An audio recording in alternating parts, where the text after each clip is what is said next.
자, 매주 월요일 모든 정치 이슈를 씹고 뜯고 맛보고 즐기는 영식당 모두 환영합니다. 자, 오늘도 뉴스 인사이다 정치 미식가 분들의 입맛을 충족시킬 맛있는 이슈들을 들고 찾아왔는데요. 자, 오늘 이상민 PD가 휴가를 갔습니다. 박영식 시사 에디터와 함께하겠습니다. 안녕하십니까? 안녕하십니까? 성대모사를 하셔야 되는데 혼자.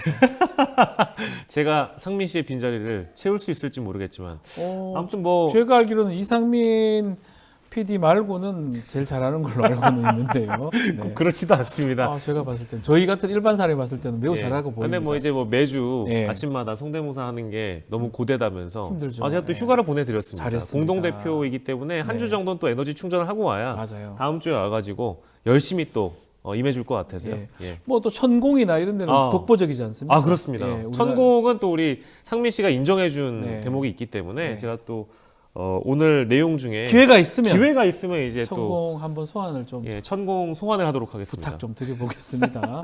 예. 자, 지난 주말입니다. 44주년 5.18 민주화운동 기념식 광주 국립 5.18 민주묘지에서 열렸는데요. 윤석열 대통령 비롯해서 여야 지도부 전원이 아마 다 당선인 전원도 참석을 했습니다.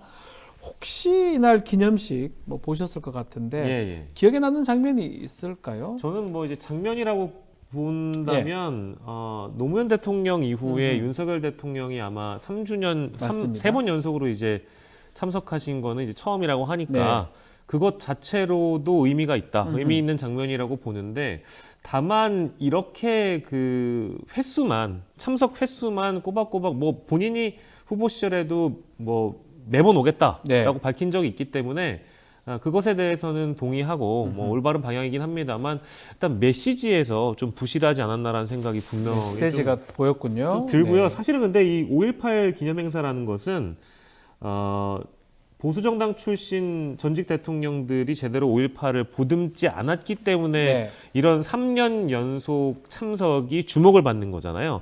이런 당연한 부분들이 저희가 평가를 하고 있다는 것도 좀 민망하고 저희가 뭐 기념사 얘기는 뒤에 잠깐 다루긴 하겠습니다만 아무튼 그 참석의 의미를 좀 두고 있고 앞으로도 뭐 내년에도 내후년에도 참석을 해주시길 바라겠고 다만 말씀드린 대로 좀 알맹이가 없는 기념사가 아쉽고 내용이 좀 있었어야 된다. 문제가 아닌가라는 생각은 들어서요. 동의하실 것 같습니다. 그 내용 한번 조금씩만 좀 짚어보면요. 예. 서민 중산층의 중심의 시대를 열겠다. 이게 5월 정신을 개성하는 것이다. 이렇게 얘기를 했습니다. 한편으로 맞으면서도 뭔가 조금 부족한 것 같기도 하고 이 부분 어떻게 봐야 됩니까? 그러니까요. 이게 그 5.18 정신이나 5.18 민주화 운동에 대한 공감이 실제 윤 대통령한테 좀 부족하다라는 생각이 들었거든요. 사실 작년에도 저는 비슷한 감정을 가지긴 했는데 윤석열 대통령이 이번에는 어떤 표현을 쓸까 또 어떤 표현을 안 쓸까 이런 거를 쭉 지켜보면서 전문도 제가 한번 읽어봤어요. 근데 솔직히 좀 실망스럽고요. 지난해에도 기념사가 AI나 인공지능, 이제 첨단 기술 이런 문제가 첨단 과학 이런 표현이 들어가서 5.18 기념식에 이런 표현이 왜 들어가지라는 생각을 딱 와닿진 않는 것 같기도 해요. 뭔가 TPO에 안 맞다라는 생각이 좀 들었는데. 요거 서민 중산층 맞긴 맞지. 이거 중요한 얘기긴 하지만 5월 정신하고 이게 맞아떨어질지는. 그러니까요. 저렇게 연결되나? 그러니까 이번에도 경제 성장이라는 표현이 들어갔기 때문에 물론 5월 정신이 경제 성장과 어떻게 연결되는가에 대한 대목을 좀 지켜봤는데 서민과 중산층 중심 시대를 여는 것이 5월 정신의 계승이다. 경제학자분들이나 역사학자분들이 이제 이 대목을 어떻게 평가할지 잘 모르겠는데 저는 잘 와닿지가 않았습니다. 그래서 오히려 들어가야 되는 표현들은 뭐 피해자 회복, 진실 규명, 국가 폭력, 가해자 처벌 이런 것들이 좀 들어갔어야 되는데 안 들어가서요. 실종자 해결을 위해서 노력하겠다. 그래서 이런 대목들은 너무 기본적인 부분인데 안 들어가고 경제 성장, 서민과 중산층 시대 이런 게 이제 TP와 맞지 않겠다라는 생각이 좀 들어서 이게 이제 알맹이가 빠졌다라는 생각이 좀 들고요. 작년 얘기를 제가 잠깐 했습니다만 인공지능과 첨단 과학이 들어갔네요.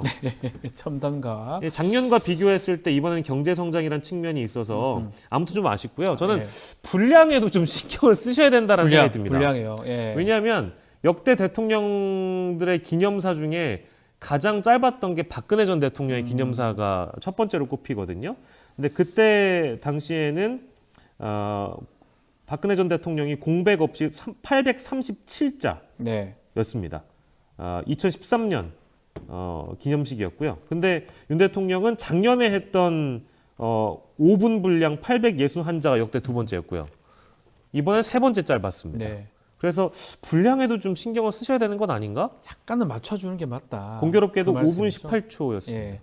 5분 18초요? 예, 518이었는데 공교롭게도 그건 5분 또 맞췄네요, 어떻게? 그걸 맞춘다고 맞춘 것 같지는 않은데 그렇습니까? 어쨌든 예. 짧은 분량이면 예, 분명한 것 길진 같아서요. 않았다. 그 예. 큰 시간을 긴 시간을 할애하지 않았다는 대목도 아쉬워서 이런 내용적으로는 굉장히 이제 그 천공 입장에서도 혹시나 이런 평가를 한다면 이제 천공. 내가 이걸 평가를 한다면 상당히 부족한 양이었다. 이렇게 이제 평가를 하지 않을까. 예. 넣어주셨네요, 또. 알겠습니다. 깜짝 놀랐습니다. 아니 아쉬워하시는 것 같아요. 예, 아닙니다. 좋습니다. 좋습니다. 자, 그 5.18 정신 헌법 전문 수록 언급이 좀 빠진 걸 두고 야당에서는 좀 예. 말들이 좀 많은 것 같습니다. 맞아요. 이제 네. 대선 때도 이게 명백하게 공언을 했던 부분입니다. 네. 5.18 정신이 헌법에 수록되지 않았기 때문에 이거 아쉽다라는 대목을 본인이 직접 지적을 하셨었거든요. 네. 그래서 이런 거는 충분히 공언할 수 있다고 저는 보는데 왜 대통령께서 연달아서 이 헌법 전문 수록에 대한 언급을 하지 않는가? 여전히 좀 의혹을 갖고 계신 분들도 많이 있는 것 같아요. 그리고 광주 시민들 입장에선 대단히 아쉽다고 평가를 네. 할 거고요. 이게 재밌는 것은 4.10 총선 당시에 국민의힘의 공약 중에 이 5.18 정신을 헌법에 수록한다. 이 대목이 있습니다. 그러면 지금 국회 쪽에서는 여야가 모두 다 5.18 그렇죠. 정신을 헌법에 넣는다라는 것을 동의하고 있는 상황인데 대통령이 왜 유독 이 대목을 언급하지 않는가에 대한 아쉬움이 있을 수 있고요. 게다가 이제 이재명 대표도 헌법에 5.18 정신을 수록하려면 개헌이 필요한 부분이니까 네. 전반적인 내용을 다 뜯어고친다기보다는 원포인트 개헌도 얘기를 하고 있거든요. 네. 그러면 이 정도까지는 대통령이 좀 전향적으로 검토해서 충분히 국민 앞에 이 내용을 밝힐 수 있다고 저는 보는데 아하. 대통령이 5.18 기념식을 세 번째나 벌써 오셨는데 여전히 이 헌법 정신 수록에 대해서 헌법에 수록된다는 거에 대해서 공식적인 입장이 없다라는 대목은 글쎄요, 의도적으로 지금 회피하고 있는 거 아닌가? 아하. 라는 그런 의심을 충분히 살 만한 대목이어서 이 대목은 끊임없이 이제 질문을 해야 되는 대목이라고 생각하고 있습니다. 알겠습니다. 국회 소식 짚어보겠습니다. 윤석열 대통령 21일 전후로 최상병 특검법에 대한 거부권을 행사할 것으로 보이는데요. 어떠한 파장이 있을 것으로 예상합니까? 저는 바라지 않습니다. 대통령이 네. 이 최수근 해병의 억울한 죽음에 네. 대해서 진실을 규명하고 수사를 무마하는 그 의혹에 대해서 진실을 규명하는 것이니까요. 누가 책임을 져야 하는가? 제대로 이제 수사해서 밝히면 되는 대목인데 이거는 국민을 거부하는 것과 동일한 사안이라고 저는 생각을 하고 있습니다. 네. 왜냐하면 일단 첫 번째로 최수근 해병에 대한 죽음을 둘러싸고 이 수사 무마 외압 의혹에 대해서 특검을 찬성하는 국민들의 목소리는 여론조사 보면 다 70%는 넘어가거든요. 대부분 이제 80%는 국민들이 대다수 찬성을 하고 있는 것 같아요. 사실상 범야권이 특검에 대한 관철을 내걸고 현재 드라이브를 걸고 있는 것도 역시 국민들의 여론을 등에 업고 네. 이런 행보를 밟아가고 있다고 보고 있기 때문에 그만큼 국민들의 요구가 엄중하다라는 대목이 첫 번째고요. 두 번째는 너무나 의심스러운 대목들이 이제 사실로 밝혀지고 있는 것들이 많이 있습니다. 그렇죠. 벌써 드러나고 있어요. 공수처가 이제 수사하는 대목에서 네. 이제 단독 보도들이 나온 대목들을 살펴보면 유재은 국방부 전 법무관리관과 왜 이시관 전 공직기관 비서관은 26차례나 통화를 했겠는가? 네. 이거 너무 밝혀져야 되거든요. 너무 많이 통화를 했어요. 아니 두 분이 가까운 사이도 아니라고 하잖아요. 그때 거의 처음 했다고 하니까. 그러니까요. 예. 뭐 때문에 통화했는지 일단 예. 밝혀줘야 되겠고 임성근 사단장의 주장과는 또 다르게 밑에 있는 부하들의 발언은 다 임성근이 시켰다거든요. 네.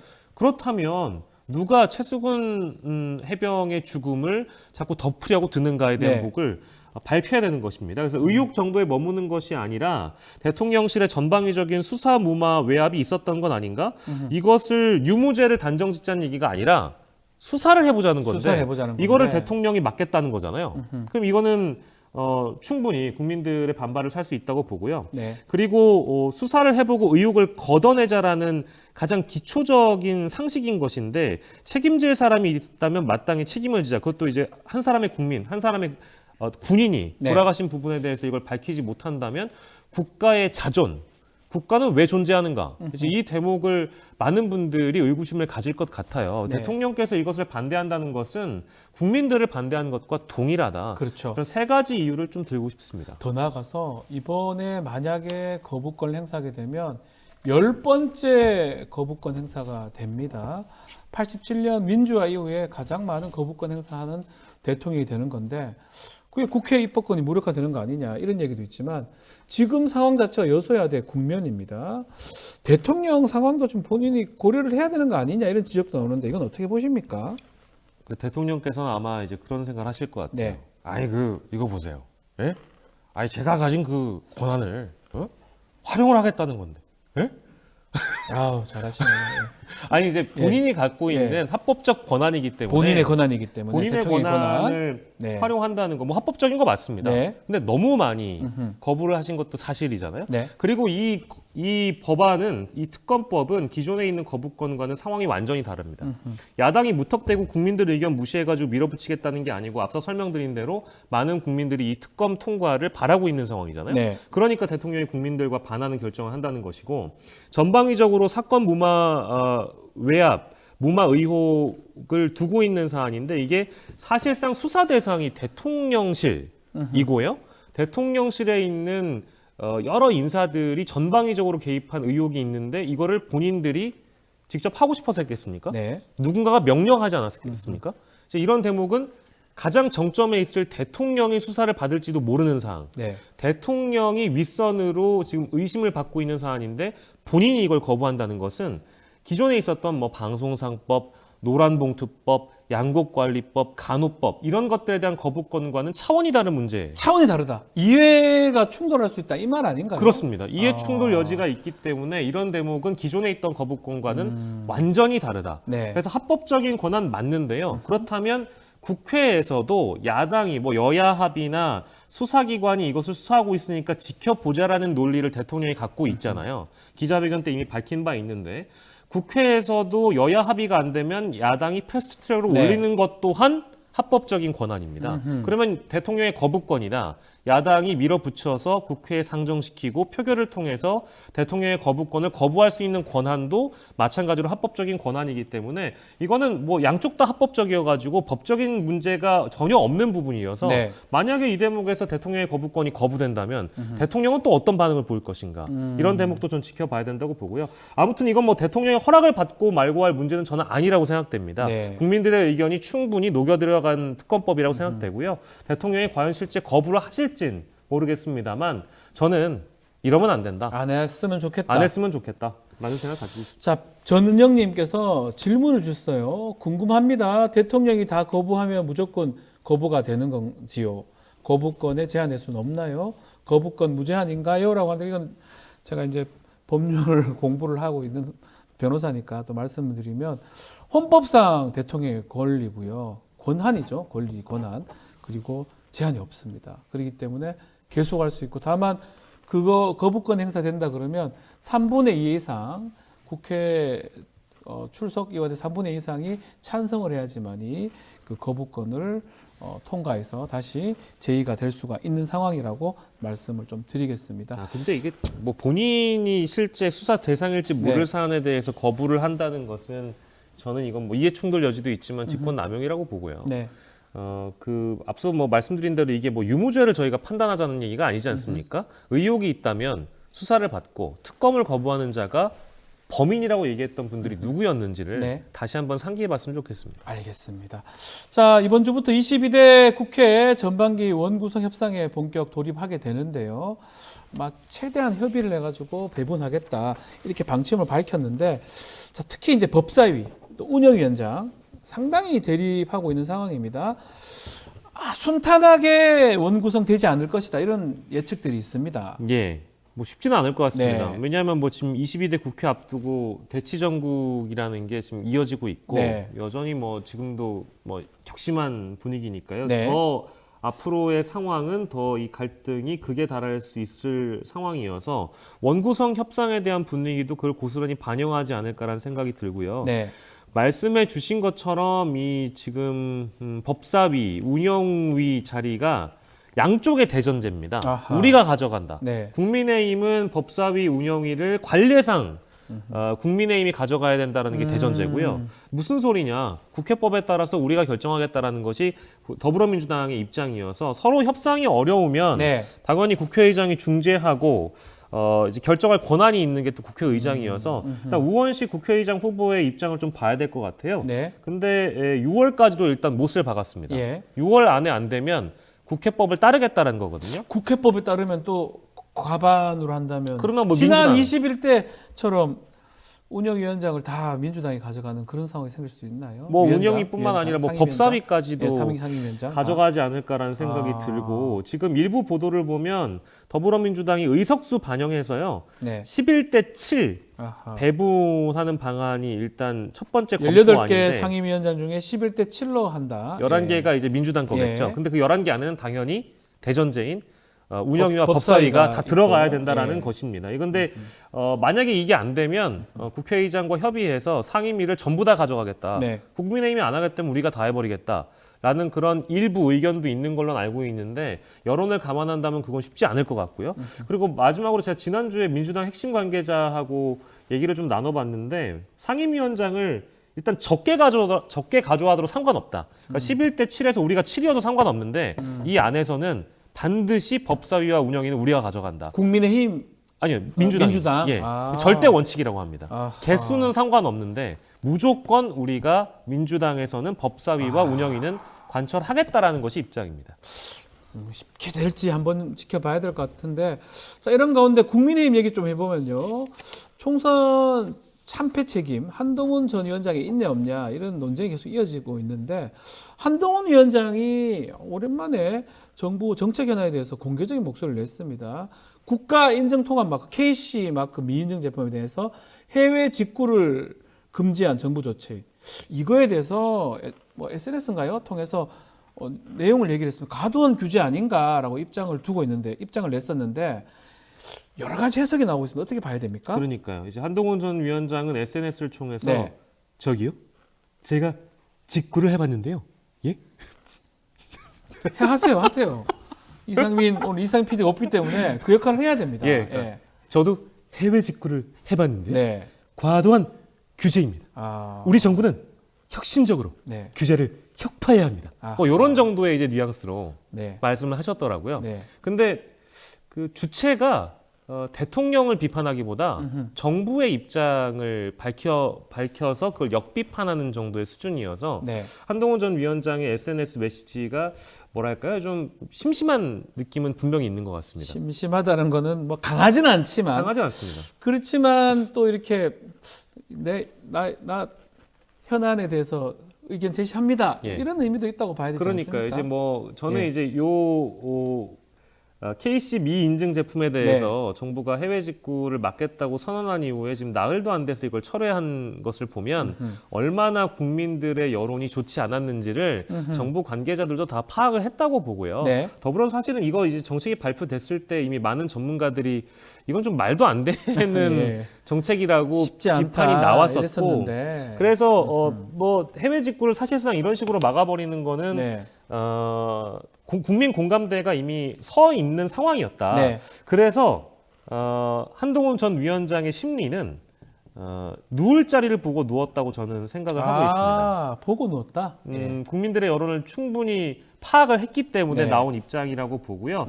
크게는 이제 세 가지가 보이는 것 같아요. 그러니까 네. 정치인으로 이제 데뷔를 하고 나서 선거를 이끌어가는 기간 동안 정책적인 부분, 국내 현안에 대한 어떤 입장을 제대로 밝힌 적이 없습니다. 네. 그러니까 일부 정책에 대해서 자신의 시각이나 철학을 대중에게 공개를 한 적이 없기 때문에 저는 지금 보여주는 입장이나 도서관에서 책을 읽는 입장이나 그런 입장 표명을 보여준다는 것은 저는 공부하는 정치인, 아하. 철학 있는 정치인, 철학이 있는 정치인. 입장이 분명한 정치인을 이미징화하는 것이라고 보여지거든요. 네. 그래서 정책 전반에 대한 높은 이해도를 갖고 있다. 내가 수사만 했던 검사 출신도 아니고 야당 정치인과 싸우는 정치인도 아니다. 나는 정책에 대한 이해가 빠삭하다. 이런 것들을 어필하고 싶었던 목적이 첫 번째로 있었던 걸로 보이고요. 예. 두 번째로는 잠깐 설명드렸습니다만 이 한동훈 전 위원장은 의제 주도형 정치인은 아닌 것 같아요. 그러니까 다시 얘기하면 현안이나 정책들을 먼저 던져서 이슈를 주도하거나 의제를 선점하는 정치인 스타일이 아니고요. 네. 누군가가 먼저 이걸 발표하면 그거를 반작용해서 이목을 끄는 네. 기회주의형 정치인에 가깝다고 저는 볼 수 있을 것 같습니다. 그 기회주의라는 기회주의가 그 나쁜 의미의 기회주의자 얘기한 거 아니죠? 너무 나쁜 의미일까봐 이제 네. 기회적으로 그렇죠. 기회를 잡는 정치인, 찬스를 잡는다. 주도해서 정책을 얘기하기보다는 어떤 정책이 나왔을 때 거기에 대한 어떤 평이라든지 예. 그걸 통해서 한다는 그 말이죠. 그러니까 나쁘게 보면 홍준표고요. 좋게 보면 이준석 당선인처럼 그렇습니까? 뭔가 이슈를 잘 간파했다가 요 대목으로 고리를 틀어서 어허. 나의 입장을 발표하는 그러니까 반작용의 정치를 하고 있다고 보는 것 같고 네. 아무튼 자신이 언제 등장해야 되는지를 잘 알고 있는 것 같습니다. 대중의 편을 들고 또 어느 정도 판이 형성됐을 때 등장하는 기회형 정치인이다라고 좀 한동훈 위원장 예. 전당대 나올까요? 전당대회요? 네. 저기요? 제가 지금 나가지 않으면 기회가 없습니다. 예? 예. 저의 기회를 박지훈 변호사가 막지 말아주시기 바랍니다. 알겠습니다. 예, 알겠습니다. 자, 국회의장 경선 결과를 두고 민주당 내 여진이 계속되고 있습니다. 정청래 최고위원이 계속 당원들을 사과를 하고 있고 우원식 의원이 불쾌감을 숨기지 않았는데요. 자, 이 상황도 좀 어떻게 봐야 됩니까? 저는 정말 이 충격적인 소식으로 저도 이제 받아들였었는데요. 네. 뭐 이번 국회의장 선거는 뭐 민주당원들 입장에서는 굉장히 당혹스럽고 불쾌할 수 있다고 저는 보고요. 네. 정청래 최고 입장에서는 그런 측면에서 당원들에게 고개를 숙이고 있다고 보고 뭐 당황스러웠을 거라고 봅니다. 정청래 최고 입장에서도 예상하기가 힘든 그런 결과였으니까요.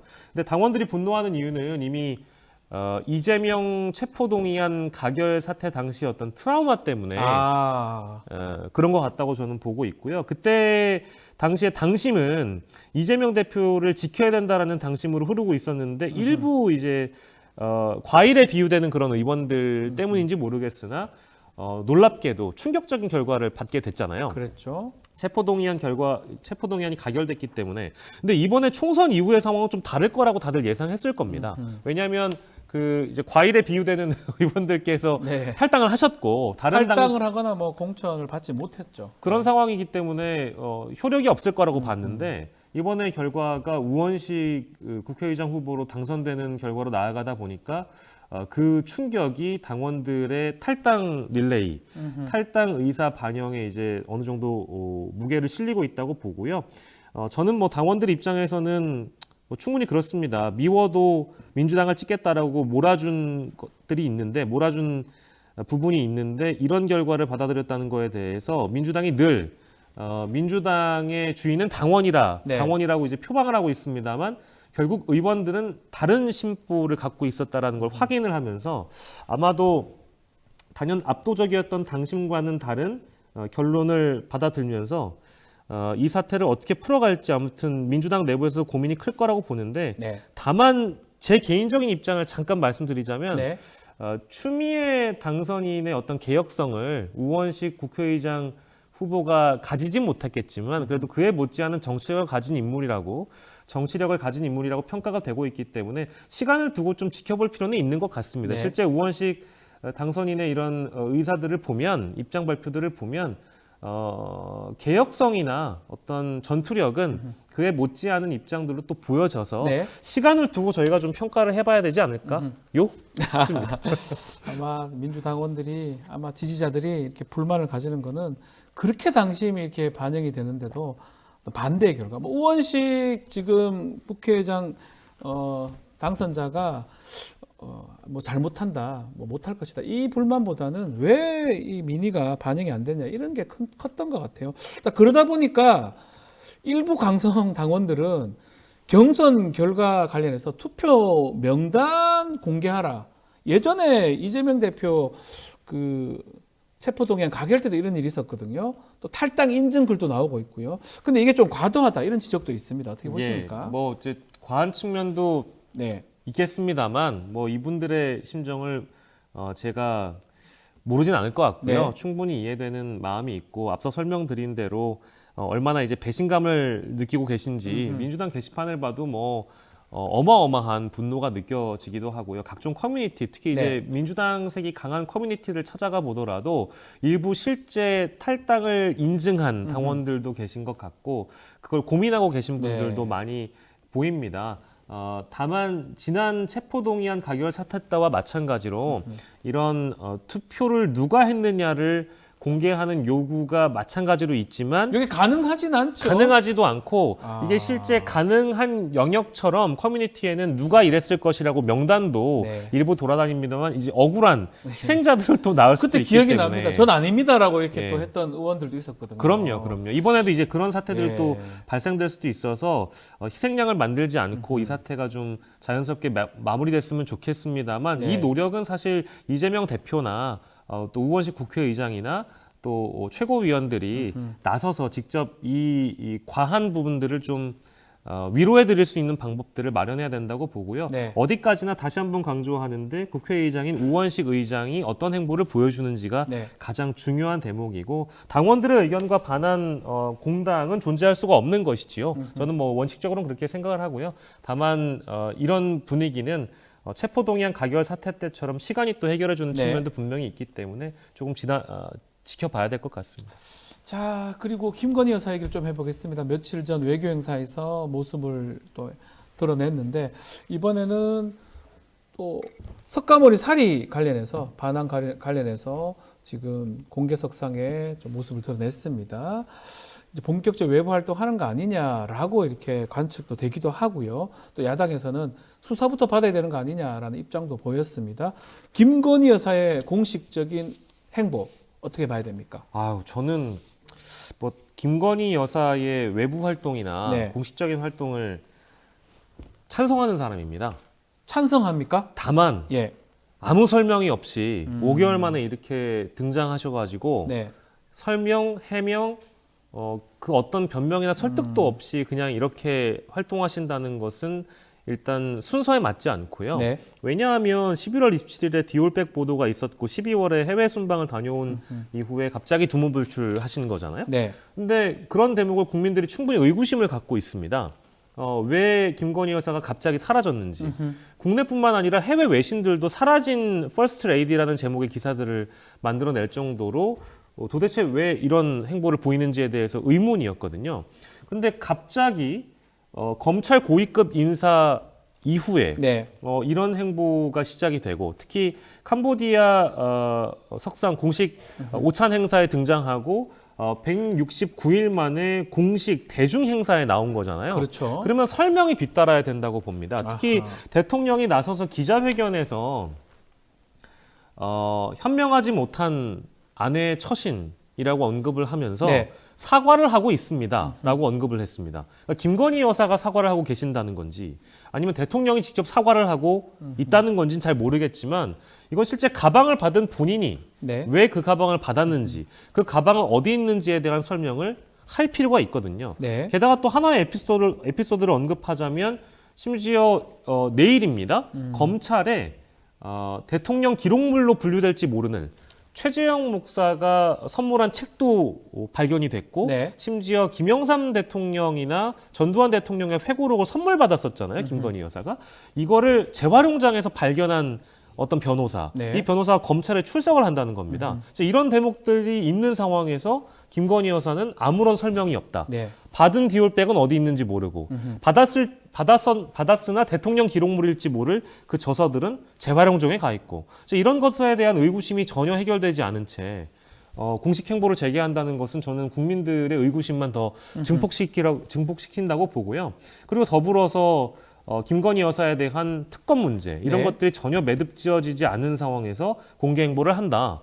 누가 이해를 할 수 있겠습니까? 저는 잘 이해가 되지 않는 대목들이 너무 많이 있어서 일단 검찰 수사에 대한 입장 그리고 디올백에 대한 입장 네. 이두 가지는 적어도 대통령실과 김건희 여사가 직접 밝혀야 된다라고 생각하고 있습니다. 직접 밝힌 다음에 공개 행보를 해야 된다. 그렇게 짚어주셨습니다. 알겠습니다. 오늘 말씀은 여기까지 듣겠습니다. 지금까지 박영식 시사 에디터와 함께했습니다. 감사합니다. 감사합니다.